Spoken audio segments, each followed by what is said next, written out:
the Multimedia Ninja Podcast, episode 36. Hello again, and welcome to the Multimedia Ninja Podcast, where it's all about surviving and thriving in the digital convergence. My name is Bradford Rogers, and I'll be interviewing some multimedia ninjas who are making things happen in their respective fields and sharing tips, tools, and insights for multimedia artists and content creators. As always, you can find show notes at themultimedianinja.com. This week, part 2 with mastering engineer Glenn Schick. As you may know, in this podcast series, my friends and I will be talking about all things multimedia, including creativity, shaping your ideas, and how to be more productive doing it, regardless of what kind of content you're creating. We have got an exciting episode for you today, so what do you say we just let's get to it? Hey, what's shaking, ninjas? So if you checked out last week, you know we were talking with my good friend, awesome mastering engineer, musician, former Recording Academy chapter governor of the Atlanta chapter, and trustee to the National Council of Large Mucky Mucks, Mr. Glenn Schick. And we were talking about mastering. We were talking about the digital nomad lifestyle a little bit, which is a topic I am very fond of. And just in case I should mention, in case I don't mention, you can find Glenn at gsmastering.com. That's Golf Sierra, gsmastering, one word, .com. I highly encourage you to check it out. And without further ado, we're going to actually talk a little bit about mastering more this time. But please give it up, ladies and gentlemen, all the way from Thailand via Skype, Mr. Glenn Schick.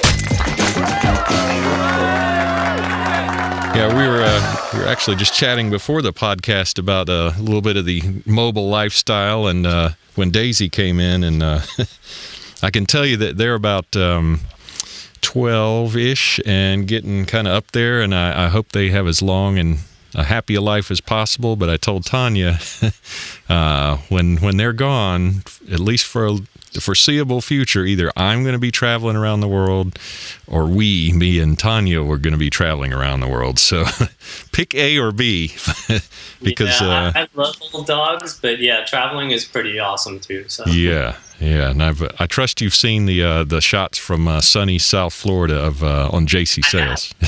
Yeah, I've enjoyed your posts. Headed back there as soon as possible, and that was a 10 baht coin that just fell out of my pocket and hit the floor. So is that BHAT?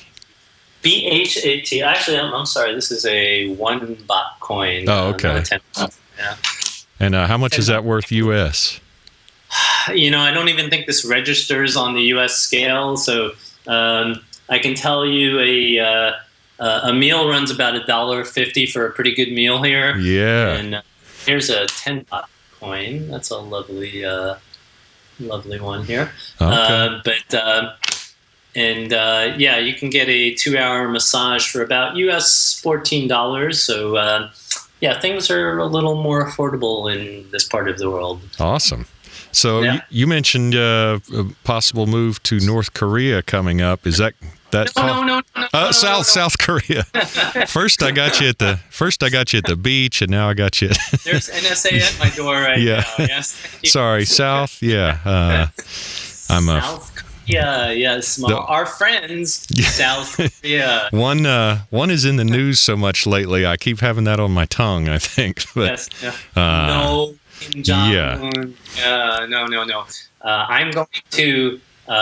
In 2 weeks, I will be heading to Busan, Korea, which is right on the ocean, and I'll have a lovely seaside place that I'll be working out of for about a month. Okay. And then I'm heading to Osaka, Japan. Nice. And, home of Tak Nakazawa, our good friend Tak. Yes, among other things. And takoyaki, too, which, you know. Oh, cool. I'm a food guy. So after Osaka, I'm coming back to Seoul. I'll be seeing my buddies in in Seoul, Korea, visiting some K-pop friends, and then I'm heading to Iceland for the summer. So keeping it varied, and then I might visit the States come fall. So wow, okay, and yeah, you're making me jealous already. Although right now I'm really into the tropical areas, but since it's freezing here at the moment. But I was going to ask you, the cost of living in South Korea is going to be a little more than Thailand, I gather, right? And Japan is even more. Yeah, you're right on that scale. It's I would have to say, like, if you compared it to, say, Atlanta, South Korea is a little less expensive than Atlanta. Okay. And Japan is about Osaka is actually probably about the same or a little less than Atlanta too. Osaka's not that expensive. Tokyo's more expensive. Right. And then Thailand is much further down the cost of living scale. So it's quite affordable here. And, many people come here because of that. So nice.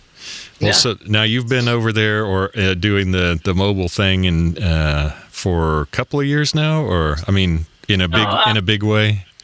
I've been going back and forth actually, and so I was in Los Angeles and Iceland this past year, and I spent all of June in Iceland this year, and I'll be heading back again because I love it there.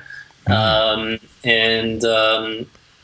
spent a bunch of time in Thailand as well too because I like it here as well. And the people are great here, and it's easy to live, and the food's really good, and you can have a nice life. So I just on some of the logistics, because I'm occasionally like to listen to some various podcasts and read stuff on the mobile lifestyle. Of course, the 4-Hour Work Week, which the title of which is not representative of anything I necessarily anticipate ever being able to do, but the idea of Timothy Ferris was, to do location arbitrage and travel a lot, and is there you can do part of that. Like today, I did 29 songs for the Atlanta rapper Future. Wow. Then did some songs for Andrew Jocelyn in Seattle, right before that I did an album for a hard rock band in Spain. So I think 4 hours is not really realistic if you're a working human. I do more than that every day, and I did quite a few more than that today. So it really depends on, how much workload you want to have your life be. And I enjoy my work, so I don't really want to knock out my work, but I definitely take time to enjoy things. Right. And I will take, part of my day to go take a walk or get coffee somewhere, or visit a street vendor somewhere and have some delicious something, and or see the locals here. So you can balance it. Yeah. I'd like 2 servings of the delicious something, please. I can speak enough Thai now to say I would like delicious something in Thai. So, oh, nice. Yeah. Yeah, on the 4-Hour Work Week thing, which I'm not plugging that. I think it's come for the title "Stay for some of the other content" which some of the things which other people had talked about as well, like gatekeeping, being able to concentrate on a certain task, which incidentally is sort of anathema to being a multimedia ninja sometimes, but being able to take time to smell the flowers, to not let the technology, the email and the TV and all that dominate your daily schedule and focus, and being able to focus on what you want to do in a place you want to do it, and have some quality of life. That's what I'm screaming about. I've reached that balance point for the first time in my life, and it's a really lovely place to be. So yes, take it from Glenn, people. Now, maybe we should actually talk a little bit about mastering again. We touched on it last episode, but I guess maybe you can set this up for me in that, there was a time when it came about as a result of getting ready to press the physical record, my understanding, and now it's a little bit, and then there was a period where, and to some extent, where it's still about metadata and certain other technical things, but there's also some sweetening and fixing to the extent you can fix things in a stereo master. But maybe you can expand on where it was, where it is now, and that sort of thing. Well, I think the origins of what you're talking about are, it was a really physics that we were talking about, because when you cut a record, which we used to have a vinyl lathe in my studio. Yes, sir. We used to cut records. And, there's physical limitations, both time-wise and volume and dynamic range and frequency, that a platter, depending on the speed and the width of the platter, allow you. So the mastering guy would kind of be a person that would calculate how to put that music on there and make adjustments to make it work. And it would often include speeding up the song sometimes, or making the tape a little faster so it would fit, or like all the old records you hear sometimes are not the pitch they were recorded at. Right. And sometimes it would be shaving off some bass or some high frequency to keep the needle from jumping out. But that changed over the years, and when analog audio became kind of more the standard, and then digital audio later, like you said, sweetening became more of the thing, and making it more, pop out of the speakers a little more was kind of, a term I've heard over the years, is like, make it pop out of the speakers. And so, we did a lot of things to excite the music and to bring out detail. But I think a good mastering guy, by definition, should take your music and not ruin any of the hard work that you've done, and not just put his stamp on it, but take whatever you've done, preserve all of that, and maybe even bring out more quality from what you had in there that you could hear. And keep the balance and the timbre and everything really kind of pleasant and lovely. And that's what I strive for now.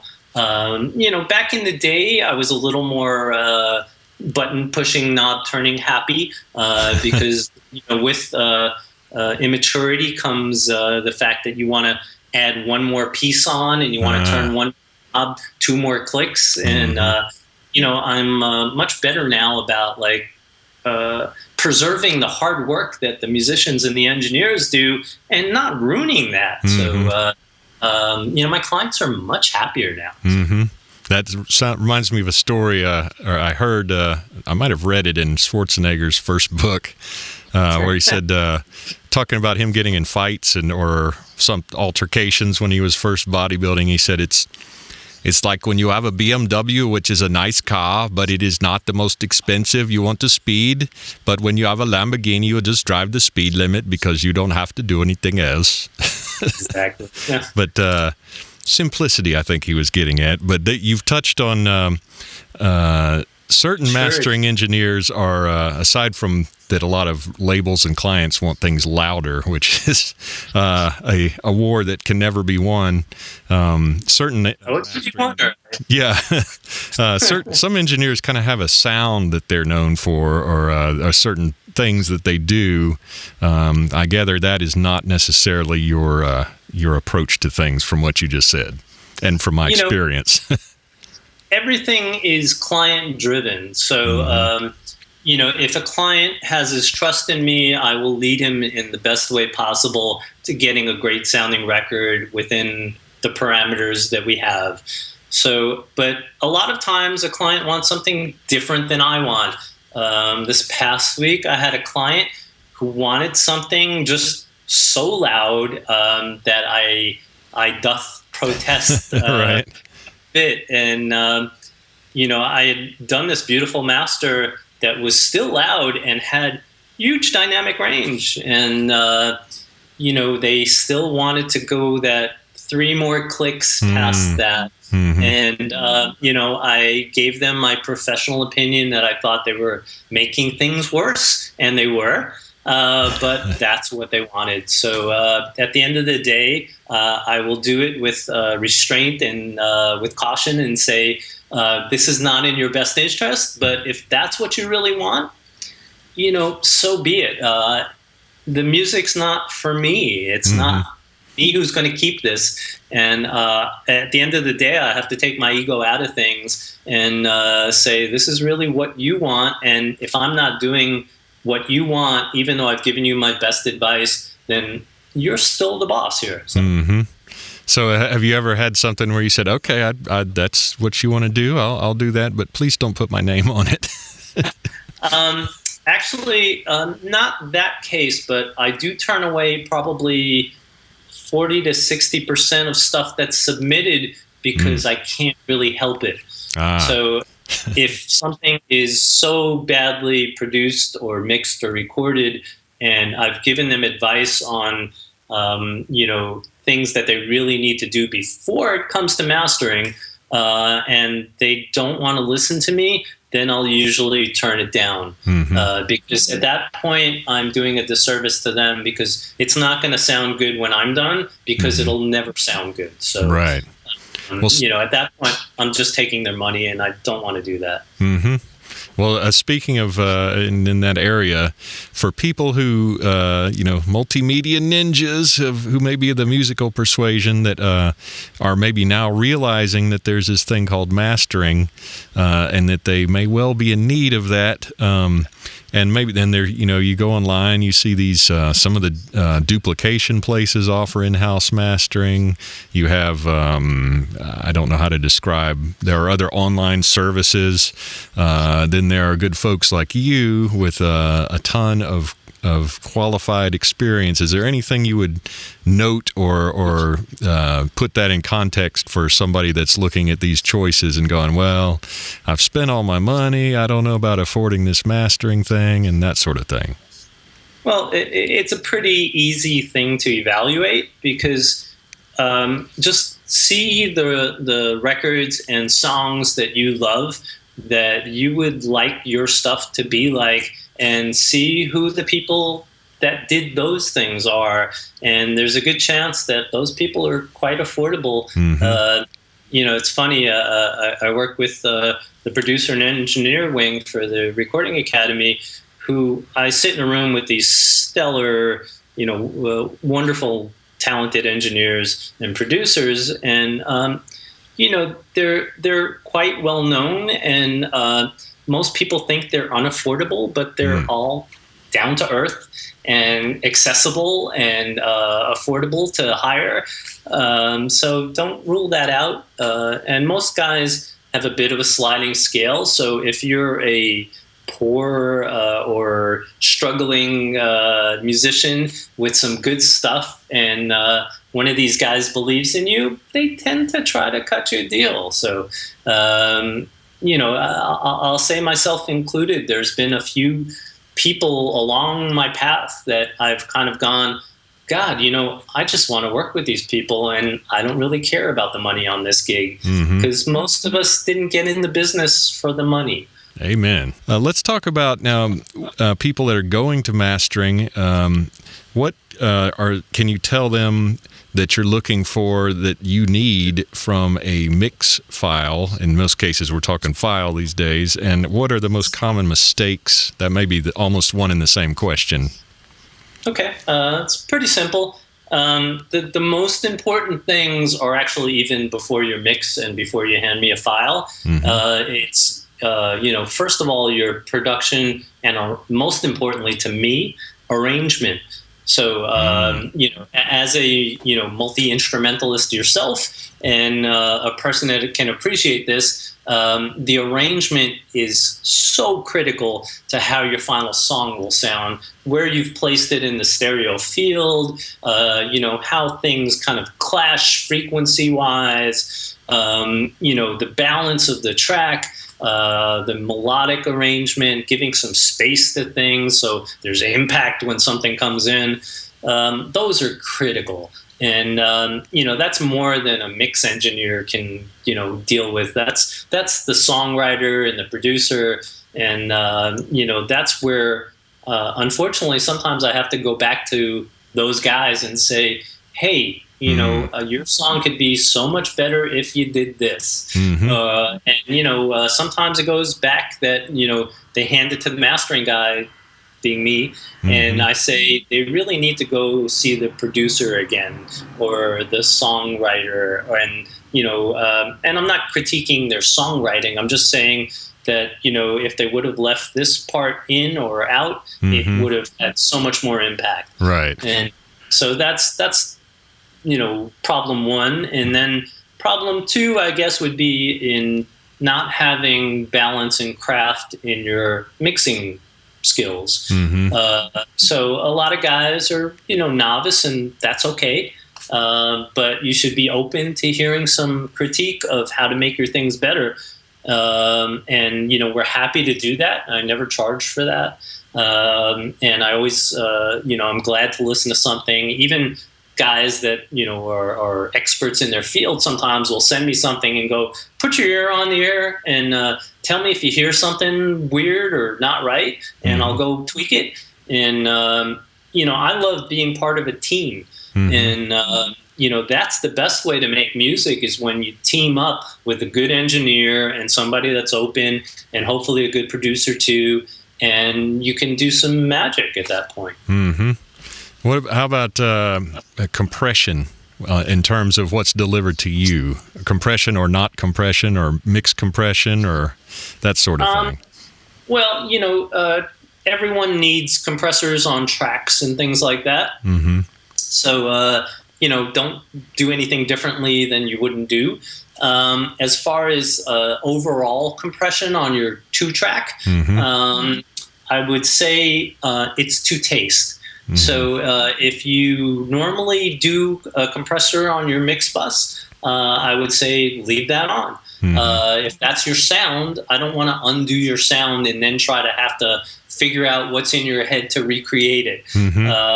So I'm not like a technical snob any way, any shape, any form. You can use a freeware compressor or something that you bought cheaply or whatever. If it gets a sound you're happy with, I'm happy. Right. And hopefully your sound doesn't include a ton of noise.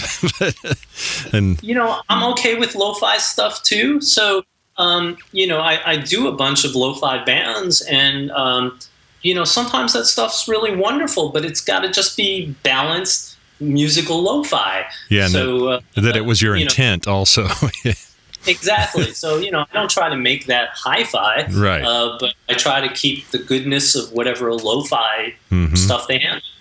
And I believe you mentioned on one of the articles I was looking at, which I'll put some links up on the show notes if I don't have a senior moment. I think you also mentioned people that provide files with the reverb tails cut off, perhaps at the end of the song and things like that. That's one in the pet peeves category. Okay. I think probably 80% of all my files come in with very hard chopped heads and tails, and nobody listens critically when they're editing stuff. They're already tired, they've been mixing, and they just go clap, clap, clap, clap, clap, and hand it to me. And almost every time, like some, not only just reverb tail, sometimes it's instruments or even just cut. And it's just nice if you leave some space before and after a file, a pre-roll, post-roll, we call it technically, but it's just nice to give a little space so we don't have to deal with it. So. Any other big mistakes you see often that you have to deal with or try and get people to fix and send you back? I mean, there's a lot of things. There's phase issues where people don't check the mono compatibility on their mixes before they send it in, and they've put it through some kind of wacky stereoizer. And I listen to it, and you sum it to mono, and all of a sudden everything disappears, and they don't even realize that. So listen to your mixes softly and loudly, and in mono and in stereo, and go listen in a couple of environments, and generally you'll probably have some balance. But don't try to make it super polished and finished unless that's your style.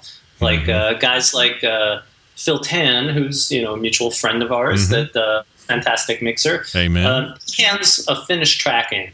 When he hands in a track, it's done. That's Phil's style. And if you're a smart engineer, which back in the day when I first got his stuff, I didn't realize that you don't touch his stuff, but you shouldn't touch his stuff. Later on I learned that you just leave his stuff alone. Don't mess with it, because it's done.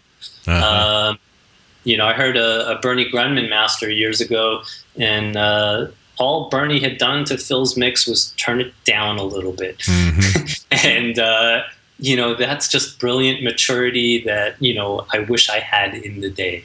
So, stupid question, but in those cases now, what do you do in terms of mastering? I mean, is there still like technical setup type of things before sending it to the label or to CD Baby or whoever, or if you're not messing with the sound in these nice rare cases? Well, excuse me, there's a plane flying by here. I thought it was Daisy. No. So I wish I had Daisy over here. We'll send her. FedEx to Thailand's not a good thing. So, okay. No, with something like a mix from somebody who finishes their mix, like Phil or a couple other guys who do that, and it's a very rare thing that happens. There's maybe 3 mixers I could name that do that. So if that's the case, you may have to prepare mastered for iTunes files. That's a different process. You may have to encode metadata. Bless you. Oh, thank you. You may have to encode metadata. Other things are involved, but you may not have to do any audio work on stuff. Yeah, that's what I was getting at, is some of that metadata and technical stuff. And now on prepping for iTunes, what basically is involved in that? It's actually quite a little process. If you look, Apple has an approved list of mastered for iTunes houses, and mastered for iTunes is a codec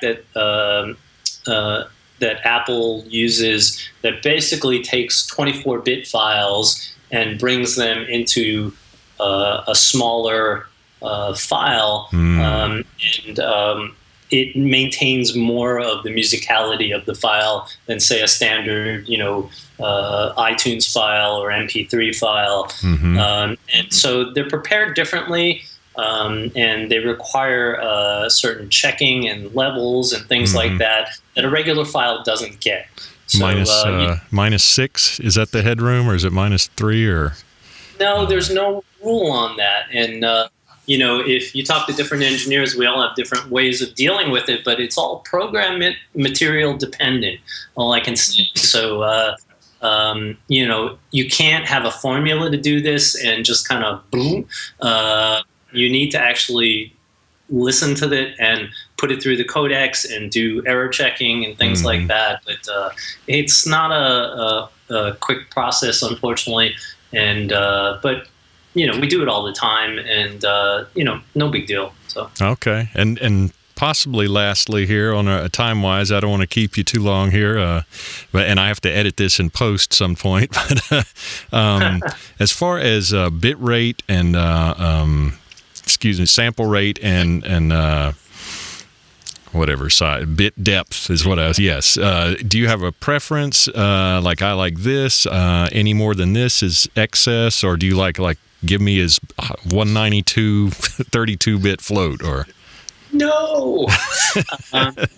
So here's the deal. I have very distinct thoughts on sample rates and bit depth. And I'm one of the few that kind of feel this way, but I'm very adamant about it. So all the professional mixers, the guys that, get a paycheck every week, who you see on the backs of every, well, I would say backs of CDs, but now it's, credits on all music. So the guys that work for a living mixing normally deliver at 48K and either 24 or 32 float for the most part. That doesn't mean that's the absolute rule. I get guys that also sometimes deliver good at 88 or 96 occasionally. But here's the thing. When I get a high sample rate track in, if something comes in and I don't know the guy and it's at 96 or God forbid 192, it's almost always going to be horrible.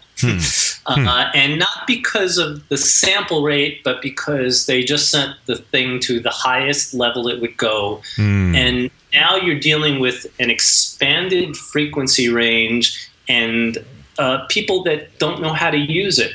So, there are people that use high sample rates and high bit rates to very good end response. Like, certainly Morten from 2L, he's a Norwegian label and engineer that does some amazing stuff with DSD and high sample rate stuff, and does beautiful arranged pieces that he records live, all one take, and it's amazing. And he does it all with high sample rate or DSD or both. And Al Schmidt is another guy that records a lot of stuff, I think almost exclusively at 192. But, Al's a genius and has been doing it for a zillion years and knows how to use that medium. Most people don't. So, I would say it's kind of analogous to, get yourself a little point and shoot if you're not a professional photographer, and you'll get much better results than if you bought yourself some kind of DSLR that you don't know how to adjust any of the parameters on and try to capture something with. Because you're probably going to end up with something awful. And that's unfortunately what happens. Most of the time, I get a file from somebody that's not a professional that uses high sample rates. So stay with 48, 24 or 32 float, and that's pretty safe for most projects. Do you get a lot of guys name mixers then that or especially if they're mixing and tracking where maybe the client's like, oh yeah, we want 192, and so they're going to record it that way and then resample it in the mix to give to you? Or not really, because most of the engineers know that when they start dealing with 192, the plugins become a huge problem. So when you start dealing with like lots of tracks and instances of plugins at 192, computers crash, Pro Tools crashes. There's a million things that go wrong. File sizes get huge. Transfers get really impossible. It exponentially starts going up the rungs of why did you do this? And and the payback's not there either. So if you're recording, pop music or rock music at 192, chances are, this bigger palette's not going to make your song sound better. It might actually make it sound smaller because you're using only part of the medium at that point. And, in a lot of ways, it doesn't do justice to what you're putting on there. So I think that, for most people, the high sample rate stuff is just not quite there for most folks. The folks that really know how to use it and the material that's suited for that, sparse, beautiful, airy, classical music or, instrumental music or things that have space and depth and record a beautiful room in there. That's where I start to like the high sample rate stuff. But if you're doing a rock and roll band, you're not going to hear anything above 12K anyway. Yeah. So what does it matter? Uh-huh. Well, that ought to be a lot for everybody to munch on. And, by the way, for anybody that wants to find you, maybe contact you to see if they're worthy of having Mr. Schick master their material from a what am I looking for? A lovely location somewhere in the world, or perhaps even in the U.S.